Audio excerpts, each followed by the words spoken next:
Bienvenidos todos de Chef Quarantina. Today we are going to be making un rabo encendido, also known as, for my gringos out there, a stewed oxtail on fire. For this recipe, it's actually my grandmother's recipe. Hola Livia, ¿cómo estás? Te quiero mucho. And we're going to jump right to it. It's actually a very lengthy recipe. So, vamos. Esa receta is worth your time. Alright, my babies, let's get right to the recipe. The star of the show here, this is our rabo.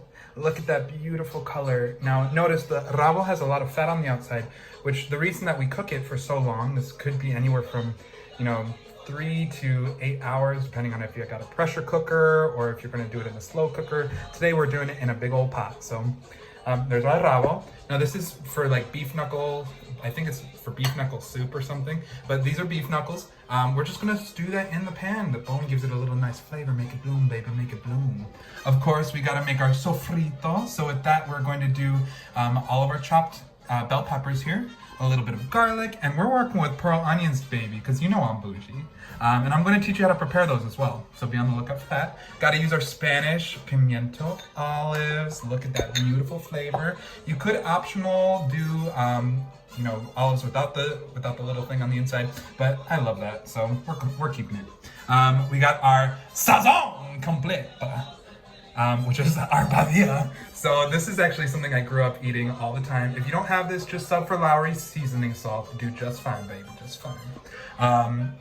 We also got some cumin, Cumino, a little bit of tomato paste. We're using our gluten-free soy sauce, y'all, because you know I like to be fancy.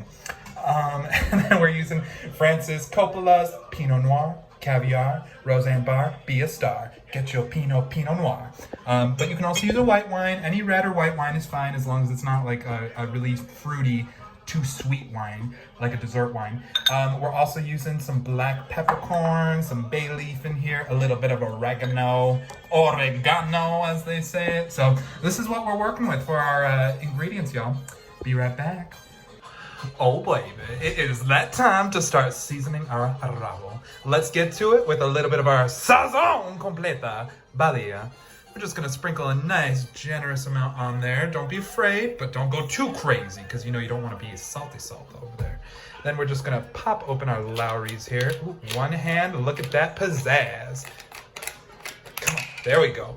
All right, and we're just gonna do a little bit of, ooh, that was a lot. So we're just gonna do a little bit around. And you know what I always say, gotta use your hands. Why? Because they're the best kitchen tools we got, y'all. And after we're done stirring this up, we're gonna give them a nice little sear. Okay, so we are working to sear our rabo. And let's take a look. I got a little bit of butter and oil. That's butter and oil for those of you who don't know. And we're just gonna take our rabo over here and start searing it. We want it to get the oil nice and hot. Listen to that sizzle. Woo! And today we are working with our wok. I named her Ivy after one of my best friends from college. Hey Ivy boo, how you doing? Good to see you, long time. And we're just gonna put in, no more than 5 pieces at a time. You're gonna wanna do less if some of the pieces are bigger. So we might be able to put a little baby one in there as well. And we're just gonna transfer this into here because you wanna sear the rabo before you start cooking it so that it gets that nice texture on the outside.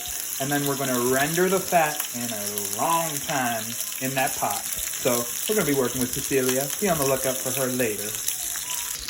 Something else to note is that I kept the rabo at room temperature. Obviously I stored it, but let it come up just to about room temperature so that the meat can actually cook pretty evenly. So if you look, we got that nice, beautiful little sear over that sizzle. So yeah, we're gonna flip all these around, see how they're all doing. Beautiful, that's exactly what we're going for here. So this didn't take more than about 2 minutes to get to this point. We're going to let that one go a little bit longer. And this little baby one in there, flip that around. So, boom.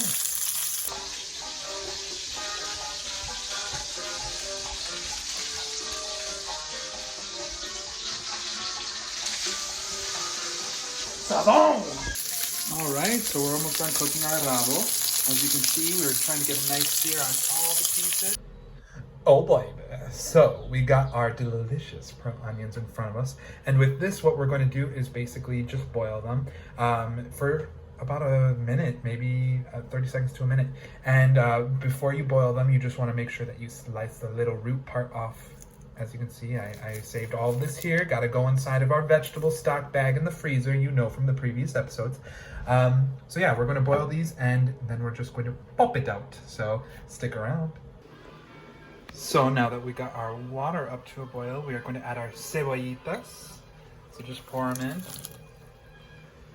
And we're going to let this boil for about a minute. And I'll show you how you pop it out.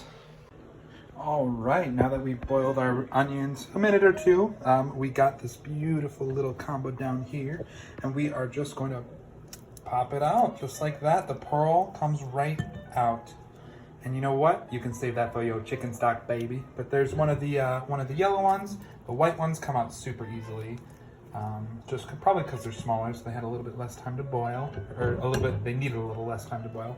So, oops. Well, doing this with one hand, maybe not the best. But I did save the water that we boiled. It turned into this really aromatic onion stock, and we're going to need to use a little bit of water when making the sofrito at some point. So we're actually going to use some of this onion stock water. So look out.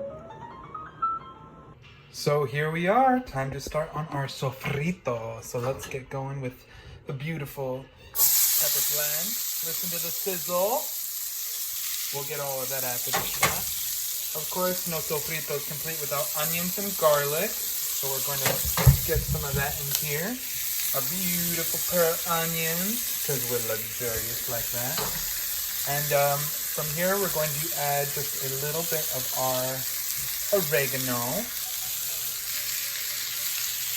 Some of our Badia, that's SAZÓN completa. And that's really going to give it a lot of flavor here, guys. Some of our Cumino.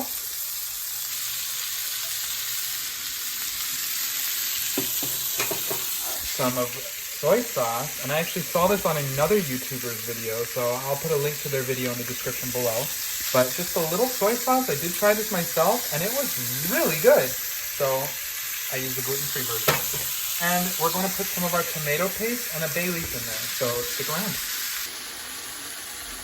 Now that our sofrito has had a little bit of time to do some salsa, get a little dancing in there, we're going to add our tomato paste. So I'll add that in just a second, along with some of our vino tinto. That's just a dark red wine.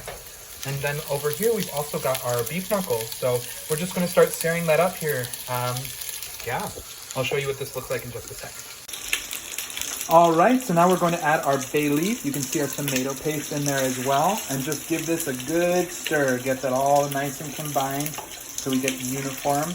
The tomato paste adds a really nice thickness to this sauce. And what I really love about Rabo Encendido is that my family used to get together every Sunday and my grandma would actually make this for us. And it was just a great way for us to reconnect, share stories, enjoy music. One of my favorite parts of my childhood. So we're going to take a look here.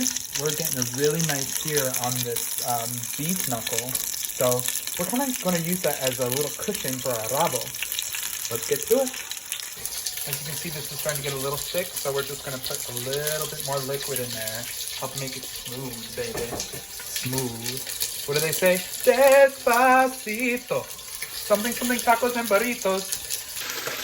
Let's check in on little Ivy baby here. How you doing, Ivy? So, now that we have our sofrito nicely combined here, we're just going to add this. I put the rabo back into this pot with the beef knuckle underneath it. We're just going to add it into the pot like this.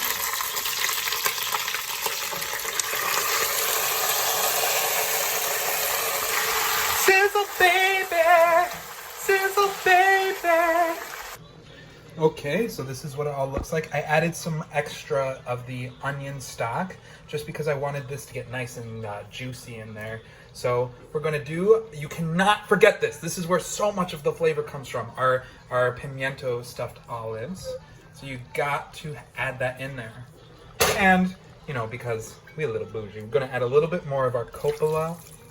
Perfect. And now what we're going to do is allow this to just do its thing, put a lid on it, and forget about it. But only for 20 minutes, okay? Because we got to stir every 20 minutes. You don't want it to burn. We got it down here on, about medium. maybe even a little bit lower than that. But we're just going to keep it stirring, and Cecilia is going to do her magic. Get it on, baby, get it on. All right, my babies. So it's been about 4 hours now, and let's just take a look. I've been stirring every 20 minutes, watching this pot like a hawk. Excuse the mess. But basically, what we're seeing is we're starting to get the fat really nicely rendered. As you can see there, we want this to fall off the bone, which it's pretty close. At this point, we're going to want to cook it for another 20 to 40 minutes, I want to say. But as you can see, some of that meat, it's almost, I mean, it jiggles when you shake it, baby, just like me, you know. Cubans are juicy. That's why we like some oxtail. And we're just about there. It only took about another 20 minutes. So to complete this off, we are going to throw in some of our cilantro, just to give it that beautiful bright color. Stir it in for some last minute flavoring as well. And this should be just about ready to serve up. I tested it, the meat it's starting to fall apart in there. So that's when you're going to know that your Rabo Encendido is ready to serve. Once it's starting to fall off that bone, baby. Bam! Ooh, look at that baby right there. That is our oxtail, Rabo Encendido, oxtail on fire, stewed for 4.5 hours. Let's give this a taste.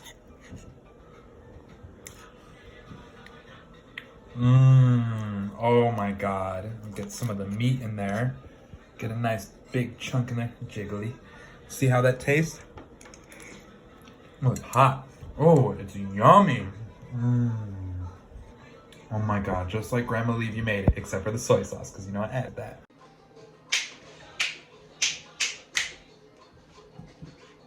All right, y'all. I hope you enjoyed my journey with Chef Quarantina as we channeled my Cuban ancestors. And please, if you like what I'm doing, follow my page, subscribe to me, hit that notification bell somewhere below. All the ingredients and everything is going to be in the description box below. I got you. And yeah, please join me for more quarantine recipes. I absolutely love doing this. And remember, they might say starve a fever, but Quarantina says feed that cold baby. It's time to eat. Quarantina out. We cannot forget SAZÓN. SAZÓN!